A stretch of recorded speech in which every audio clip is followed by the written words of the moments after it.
The next question is, how do these threats occur? In the previous episode, we identified what threats are quiet career killers, including WMSDs and the primary cause being PSPs. In this episode, we're going to address the question, how? How do these threats occur, and how does such a threat continue to this day? There are several culprits contributing to these problems. We begin with a question. What do a frog, cigarettes, and most dental treatment rooms have in common? We've all heard the story of a frog in a pot of boiling water. If you throw the frog into a pot of boiling water, it will react and jump out. If, however, you take the frog and put it in a pan of cool water and slowly increase the temperature, the frog will adapt and in the end get cooked. Over time, cigarettes and tobacco can also be hazardous to your health. And after 40 plus years of sit-down dentistry, we now know that many equipment layouts and the way clinicians deliver care can cause chronic health problems. Pain is something we all live with, but a dentist is more likely to live with it longer than any other professional in our society. Incorrect posture all day and non-efficient movements create stress on pressure points that, if done repeatedly, can cause lifetime and sometimes incorrectable problems.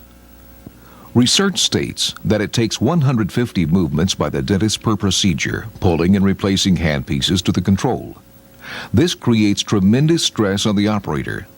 His ability to focus visually and mentally on his objective of quality dentistry is disrupted. Repeatedly, he has to move from the oral cavity to the handpiece control.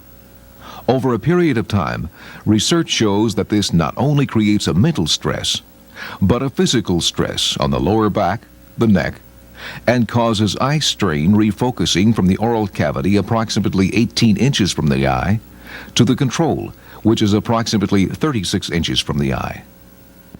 In addition to the physical and mental stress that the traditional sit-down dentistry system causes the dentist, it also affects the effectiveness and production level of the assistant. With traditional sit-down dentistry, vacuum controls are situated at levels that, although being adjustable, still cannot come within easy reach of the assistant. The assistant must turn approximately 90 degrees to grasp the vacuum, and then lean away from their center of gravity to see and work near the oral cavity. This movement causes strain on the pressure points of the lower back and the neck areas. It also prevents the assistant from easily working with the operator in handling instruments while at the same time controlling vacuum suction procedures. Sadly, the situation has not improved since this archival video was created 25 years ago. The clothing, hairstyles, and eyewear have changed, but the core problem persists. To understand how this is a problem, history tells part of the story.